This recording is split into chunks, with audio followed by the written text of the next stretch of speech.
Ayon sa mga naglalabasang videos, na-detect na daw ng James Webb Space Telescope na mayroong artificial lights sa Proxima Centauri b o Proxima b, ang pinakamalapit na exoplanet sa ating solar system.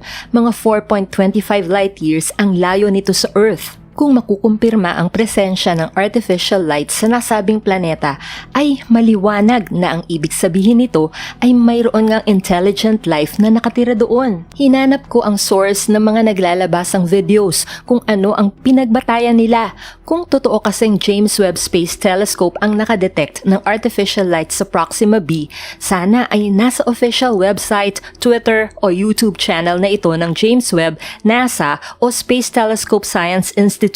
Nadiskubre ko na ang science research paper na ito ang pinagmula ng balita. Ang sumulat ay sina Elisa Tabor, isang physics student sa Stanford University, at Abraham Avi Loeb, isang kilalang astrophysicist at professor sa Harvard University. Sa nasabing research paper, ipinakita nila Loeb at Tabor na kayang madetect ng James Webb Space Telescope o mas malakas pang telescope ang mga ilaw sa Proxima b kung mayroong sibilisasyon doon na gumagamit ng mga ilaw na kaparehas o kauri ng mga LED lights natin dito sa Earth. Ang Proxima b ay isa sa tatlong nadiskubring planetang umiikot sa bituing Proxima Centauri.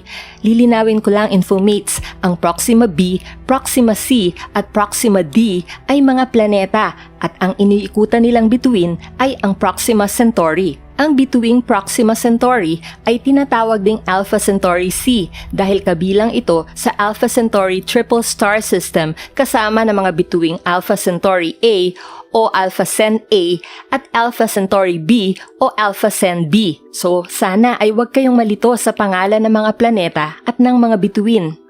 Ang Proxima Centauri ay isang red dwarf star. Bilang isang red dwarf, ito ay mas maliit, mas magaan at mas malamig sa ating araw. Dehamak ring mas kaunti ang liwanag nito kaysa sa ating araw.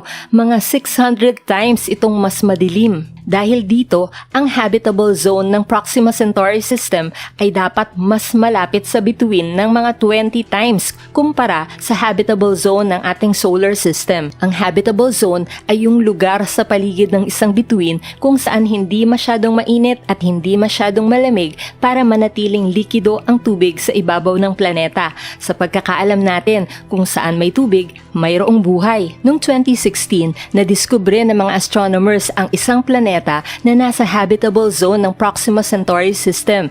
Ito na nga ang Proxima b.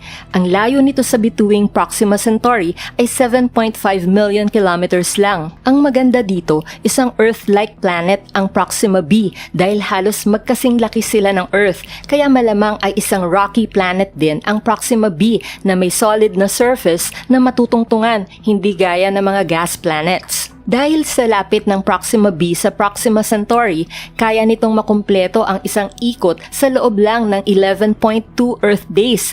Ibig sabihin, wala pang 2 linggo, magbe-birthday na uli ang mga nilalang na nakatira sa Proxima b. Dahil din sa lapit ng Proxima b sa Proxima Centauri, ipinagpapalagay ng mga scientists na ang Proxima b ay tidally locked sa Proxima Centauri. Nangyayari ang tidal locking sa mga planetang masyadong malapit sa kanilang bituin dahil sa hila ng gravity ng bituin. Pinapabagal nito ang rotation o pag-ikot ng planeta sa kanyang axis na sumasabay na rin sa pag-ikot nito sa bituin. Kaya ang haba ng isang araw sa planeta ay kasing haba rin ng isang taon doon. Ang ating buwan ay tidally locked sa Earth, kaya isang panig lang nito ang pirmeng nakaharap sa atin at ang kabilang panig ay pirmeng nakakubli. Ganon din ang Proxima b. Ang isang panig nito ay pirmeng nakaharap sa bituin, kaya pirmeng daytime o araw sa panig na ito, maliwanag at mainit. Samantala, ang kabilang panig na hindi nasisinaga ng bituin, syempre ay pirmeng gabi, madilim at malamig.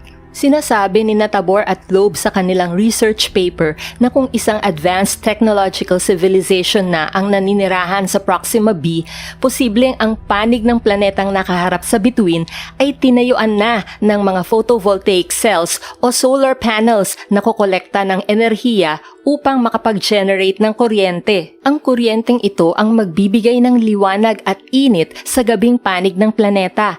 Dahil dito, posible nga ang pagkakaroon ng artificial lights sa night side ng Proxima B. Sa kalkulasyon ni Tabor at Loeb, kung ang LED lighting ay gumagamit ng at least 5% ng enerhiyang makukuha ng planeta mula sa bituin o kasing halaga ng mga 500 beses na mas maliwanag kaysa sa mga ilaw dito sa Earth, ito ay madedetect ng James Webb Space Telescope.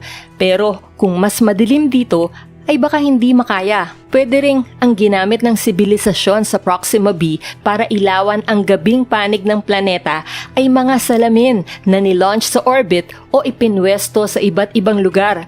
Kung gayon, may sapat na lakas ang mga ilaw na nagbibigay liwanag sa gabing panig para ma-detect ng James Webb. Sa ganitong senaryo, nadagdagan din ang posibilidad na makasurvive ang isang sibilisasyon sa isang exoplanet na katulad ng Proxima B na tidally locked sa kanyang bituin. Ipinakita nila Loeb at Tabor na sa pamamagitan ng mga solar cells o orbital mirrors, kaya palang mapakinabangan ang enerhiya ng bituin upang magamit sa gabing panig ng planeta.